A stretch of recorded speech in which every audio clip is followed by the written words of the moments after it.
Welcome to this podcast on digital responsibility. There's a vibrant community across the world at the moment driving forward corporate digital responsibility, which includes a range of aspects from digital ethics, digital for the environment, sustainability, digital well-being, inclusion, accessibility, and more. My name is Rob Price, one of the founders of Corporate Digital Responsibility back in 2017. If you'd like to know more, have a look at the website corporatedigitalresponsibility.net. Welcome to episode 3 of the 4th season of the Digital Responsibility podcast. And Christopher and I are delighted to be joined tonight by Charles Radclyffe. And tonight we're going to be talking about the brilliant work you've been doing with benchmarking CDR for, well, lots of businesses in Switzerland. We'll come to that shortly. But over to you, Charles. Could you introduce yourself?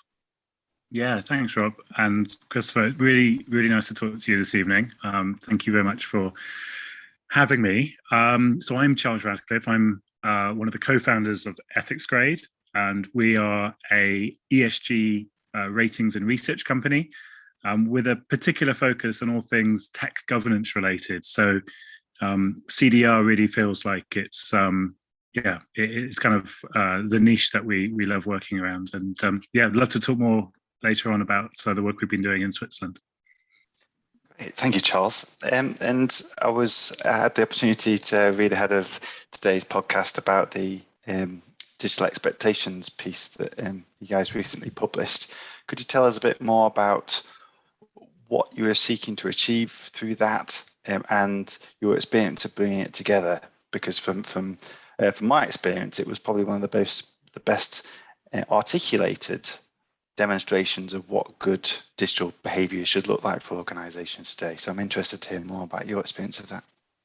Yeah, well, I think we've been very lucky with this project because we've had a good client who has already done a lot of the foundational work and the foundational thinking. And so for us, it was a very straightforward process. I think the thing I should say that's different about what we do to many other ESG companies is rather than us kind of pushing our view of the world to our clients, we actually work in the opposite way. So what we like to do is understand the concerns and the risks and the impacts that our clients want to have. And then we try to bring that to life through the data and through the research we do.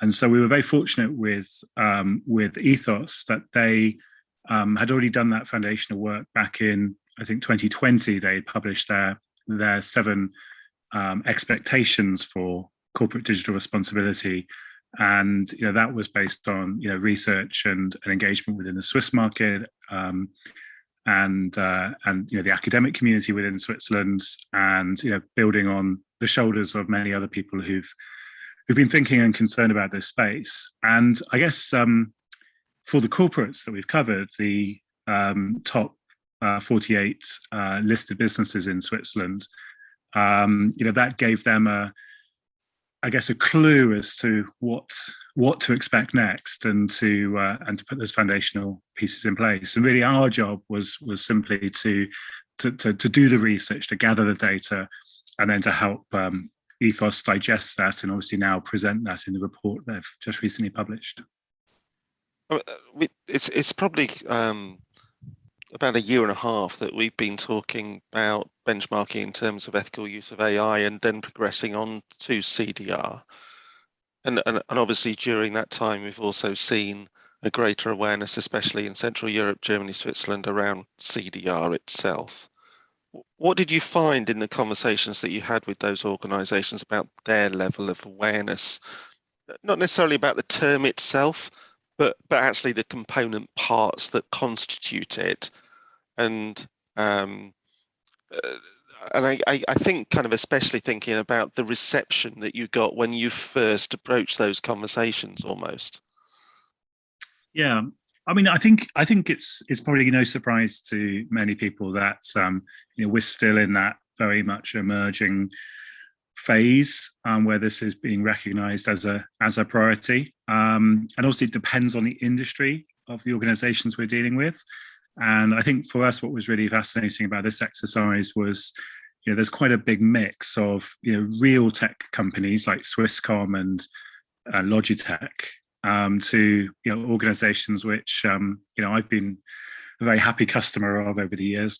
People like Lindt, who make chocolates, and Nestlé, who are very different organisations. And so I think the materiality of CDR issues, has varied greatly within the community. But I think there's one thing which is absolutely true of all the companies we've spoken with in this project, which is they all recognise that the post-pandemic economic recovery is going to be really driven by digitalization. I mean, the pandemic has been driven by digitalization. Let's start there. But really, the winners and losers, not just within Switzerland, but on the international stage, are really going to be defined by those organizations who digitalize the most successfully. And that doesn't just mean those who get clever with the tech, that means those who are acting responsibly about the tech. And I think that understanding is there. To what extent organizations have actually then gone further and actually put governance in place, yes, there's a great variation there.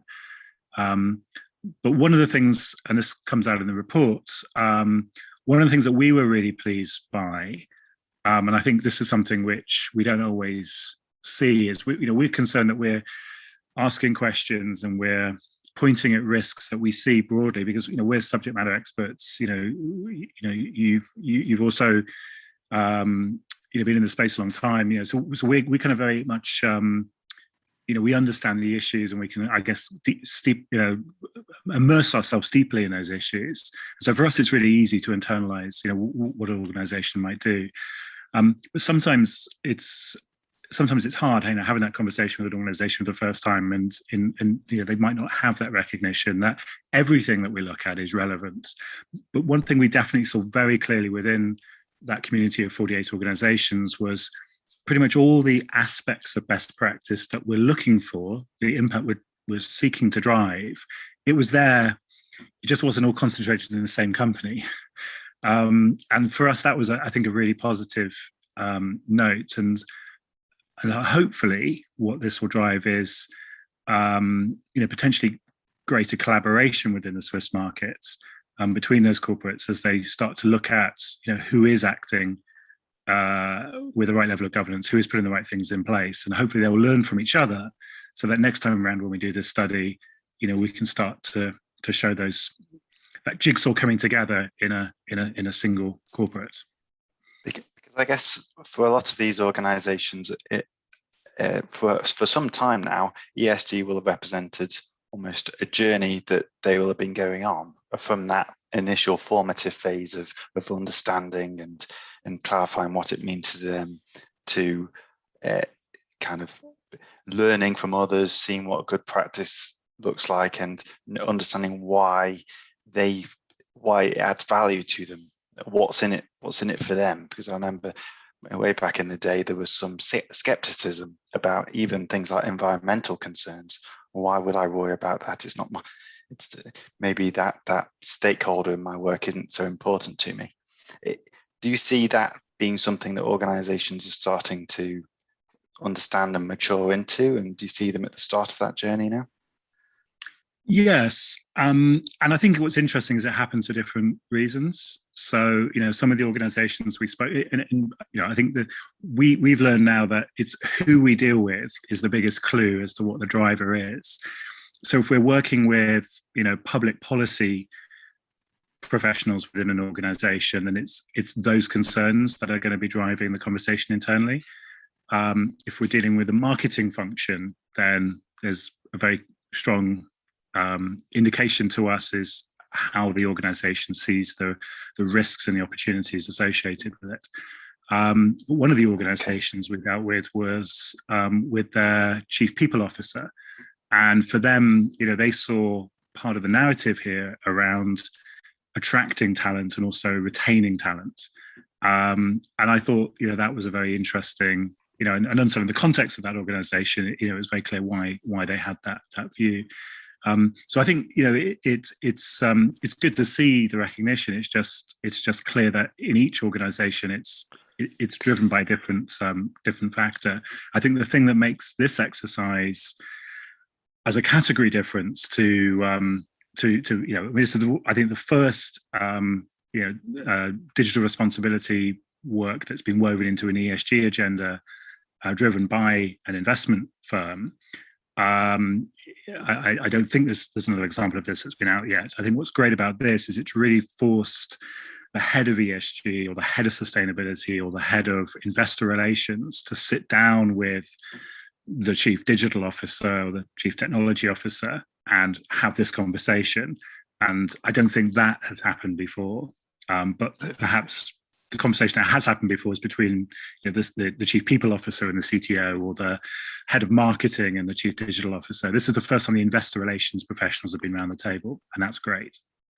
I think I'm very heartened by that feedback. One of the key things, or the three key things that I talk about in the context of the reasons why we have to change, are access to talent, you've covered, access to money, kind of covered as well in terms of the investor kind of side, and reputational damage, often driven by the large fines that people have seen and will continue to see as some of the other regulations kind of emerge. Was there any other pattern beyond those three in terms of a trigger, as you say, a different perspective by the types of people that was maybe on a par with that, or do those three things capture the necessity to change now? I'll have to think a little bit more about that question after we speak. I'm sure something else will come to mind, but no, I think that's broadly true. I think the thing which the thing about ESG is that it's really about recognizing that a group of stakeholders, as in investors, are now starting to want to make sure that the capital that they invest aligns to values and has impact accordingly.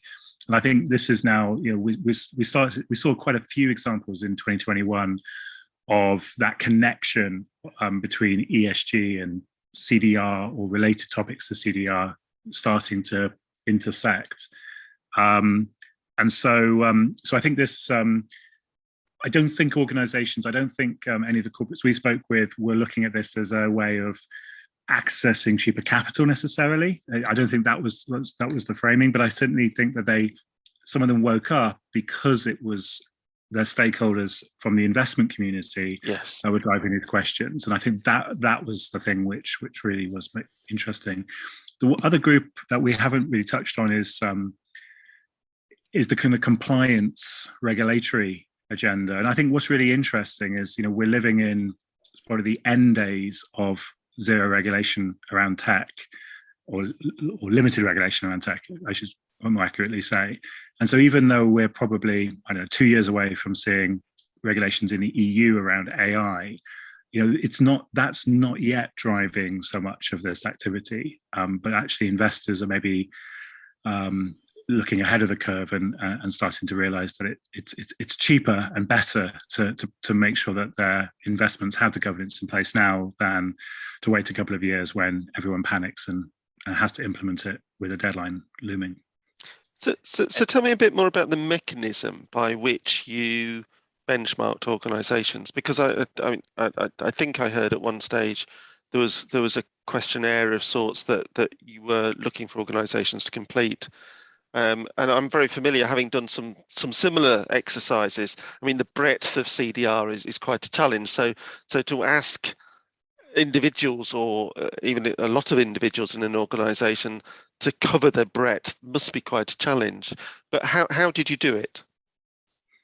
Yeah, so I mean, our job is to build and maintain and to grow a model. And a model is a very fancy way of describing a list of questions, but put simply, that's what a model is. The questions have to be articulated in such a way so that we can compare apples with apples, and that's really where the skill lies. And essentially, then we apply weightings to the questions. Things are grouped, and that's driven by, in this case, the clients who had already the principles set out, and therefore the groupings of the questions and all those sort of things falls off that. In terms of the research itself, the research is firstly conducted based on publicly available information, which probably no surprise to you both or anyone listening, is quite limited in most cases. But we think it's important for us to do the hard work first before we make an approach to the corporate, so we can show them, what is available and what we do see, and then we invite them to the survey. And of course, some of those organizations come to the survey kicking and screaming. Some of them just outright ignore it. But in this case, we've had 25% engage with the survey process, which compared to sustainability reporting, not in the Swiss market but more generally, is above benchmark. So 20% of companies disclose and report their sustainability targets, if you're talking about environmental sustainability. So actually get 25% looking at a much more niche issue like CDR, niche not from my perspective, but from their perspective, I think is a really great success. And I think one of the things that we are very keen to do, as we build out our platform and take on the feedback from corporates. Corporates are not our clients, but we do want to make it easier for them to engage with us and to provide us with data. For us, the ultimate goal is for those corporates to report and disclose publicly, transparently, and consistently via the website and those sort of marketing tools they've already got. But if they aren't able to do that or willing to do that, we want to make sure that our survey process is as easy for them as possible. And so really for us, moving into next year, as we deepen some of the issues that we look at and really unpack those more, and maybe as we start to think more broadly about other risks and the nature of the space we work in is things are going to go wrong within the tech community and also non-tech companies implementing tech over the next few months. Every time one of those stories happens and breaks, we then will add to our model, so our model will grow. What we don't want to do is burden the corporates with an unwieldy list of questions that just keeps getting longer and longer and deeper and deeper. So what we're going to be doing in the next study next year is really starting to prioritize the issues that we approach each company with, so that the most material questions to their organization are the ones which we focus on. And that materiality can happen that materiality assessment rather can happen in many different ways, but the way that we're really keen to do that is driven by the stakeholders of that organization. And so the more that we can build a picture, not just of what their investors care about, but what their employees care about, what their customers care about, and what the market cares about, the more accurate that prioritization of questions is going to be to them. And just as a final point on that, it means that some of the organizations that we spoke with this year declines to participate because they were simply pressed for time. And we want to give the ability for an organization, if they've only got time to answer 10 questions on CDR, we want to be able to give them the facility to be able to do that. Of course, we're not going to get the same richness of insight into their governance and the practices, but at least we'll get a grasp of where they are. Or if they can't answer 10 questions, then there's probably no hope of getting any engagement from them. Well, indeed. And as you've been describing, for organizations to be much more transparent and open about their approaches to digital will be a very important step in its own right. I've always found that this discussion around digital responsibility can feel like a very cold topic. It's technology, it's cybersecurity, or kind of artificial intelligence. It doesn't feel very real, when actually you can characterize corporate digital responsibility is absolutely about protecting people and holding organizations to account for kind of the vulnerable people in our society that need someone to fight on their behalf, the people most likely to be automated out of a job or to have their data privacy kind of put at risk by digital transformation of these organizations. What the bit you mentioned earlier about who you were speaking to within the organizations and how that reflected on their beliefs on that topic. I guess your work is just as important for bringing these organizations up to speed and getting the ball rolling with their compliance, but also about making society aware of what these organizations are doing and what they should expect of them going forward. It probably has that dual purpose. Yeah, absolutely. And that's why, I think for us, we've been very fortunate with this project that Ethos have wanted to publish a report publicly. Organizations like Ethos and organizations within the investment community, will look at many different aspects of engaging with the companies that they own, and working with them on topics in order to try and drive impact and to de-risk and to make the world a better place. But not all of them, publish their research and their insights and go to market with that. And I think that's what we've been very fortunate in having the opportunity to do in this case. I mean, now that's something for us which is kind of core to our DNA. When we first launched in March last year, that was a step that we felt was really important, was to publish maybe not the detail of our research on each company that we covered, but at least a headline, because we felt that the best way to get the word out about what we were doing was to help, consumers and people who were interested in these questions to start to compare TikTok against Twitter or Toyota against Tesla, etc.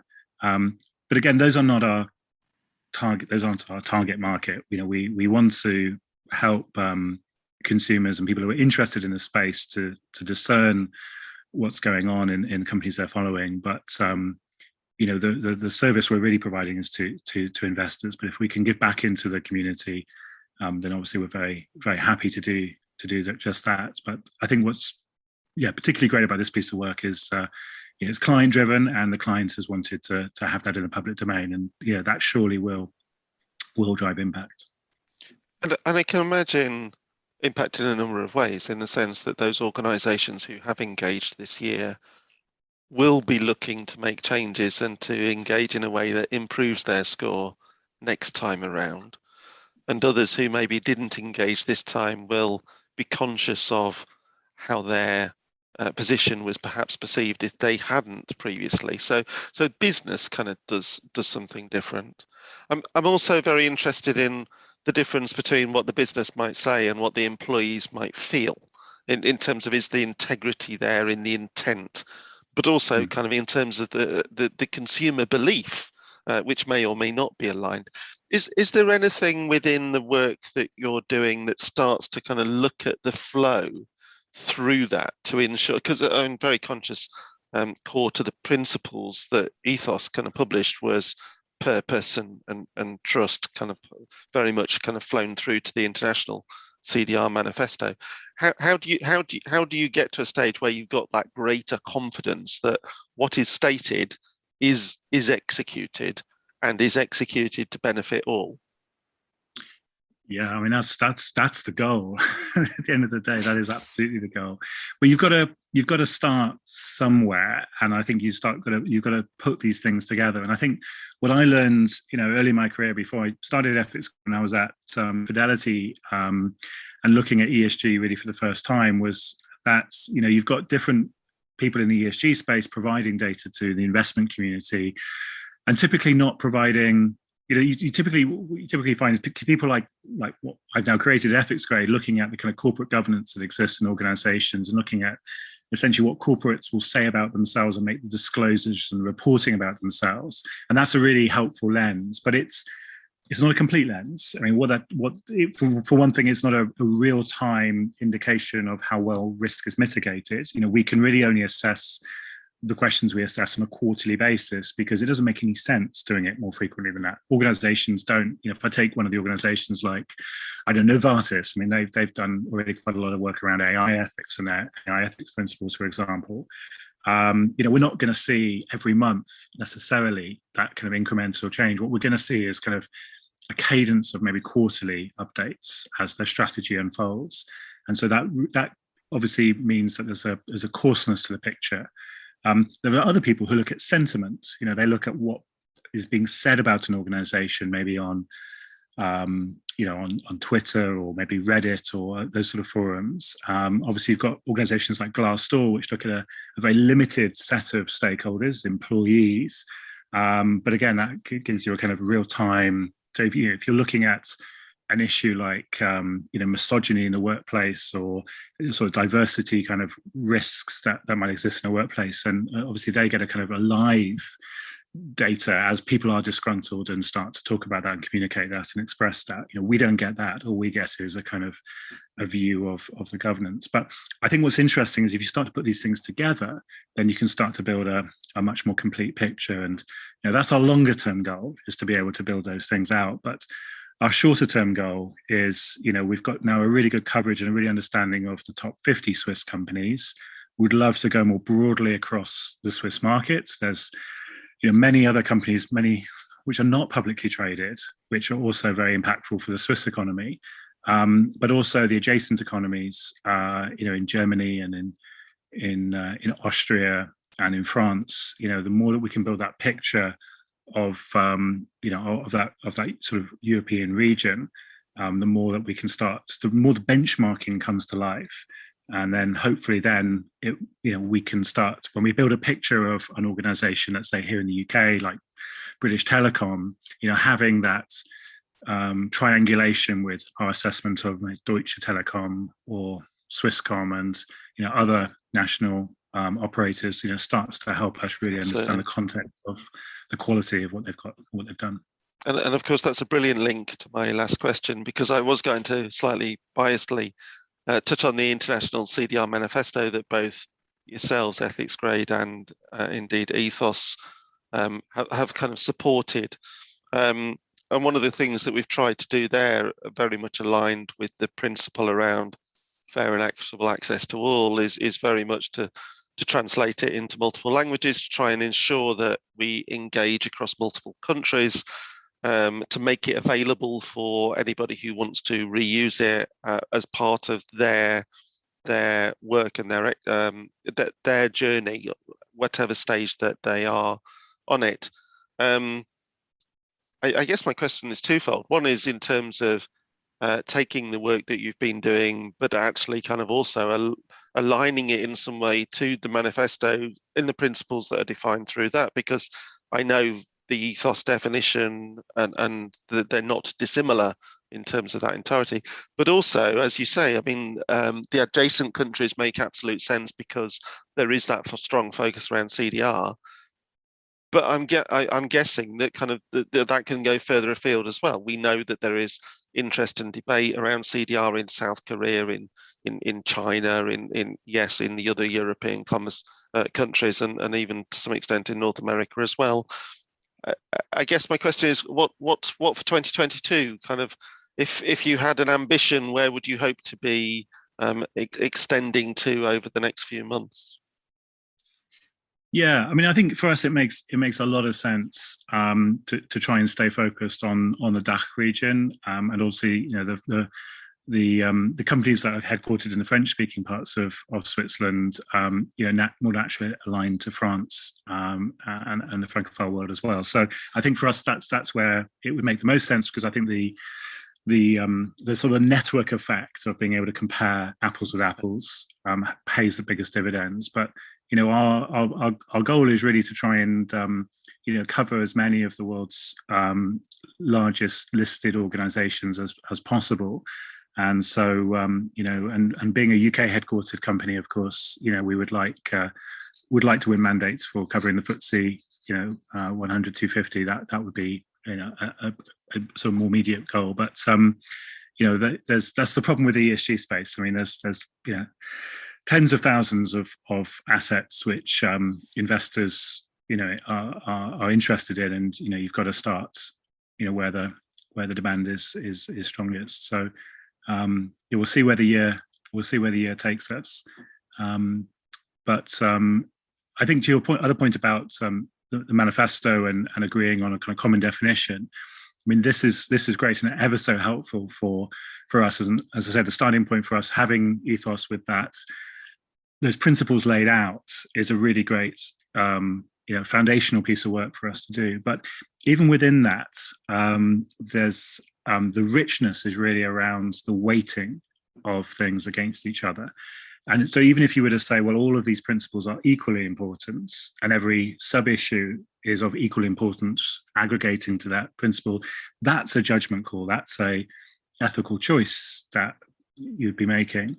And so, our vision really is that we shouldn't be trying to standardize that. We shouldn't be trying to advance our point of view too much to our clients. Of course, we'll offer the benefit of our experience with these things, but ultimately we want to tease out what our clients care about. And I think within that, there's a lot of rich difference.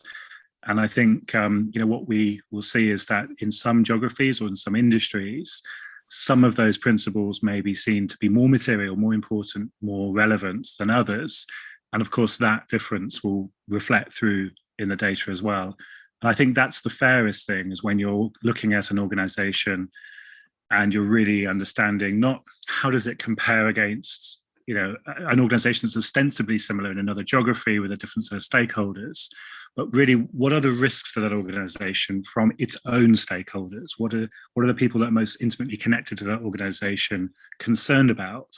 And how well is that organization expressing those values, not just through what it says, but through how it acts and how it operates? Indeed. And I think from the beginning, one of the key challenges we've seen with CDR and digital responsibility has been about turning all this great ambition and ethical intent into something measurable that can be tested and someone can provide a consistent approach back to. So your work has been brilliant to hear about in that respect, Charles. And we really appreciate your time on the podcast today. It's been wonderful to hear about your work. Thank you, and thanks to everyone for listening. And we look forward to sharing more in a year's time when we can hopefully talk about the progress that we've made, not just the state of the market, which we can do right now.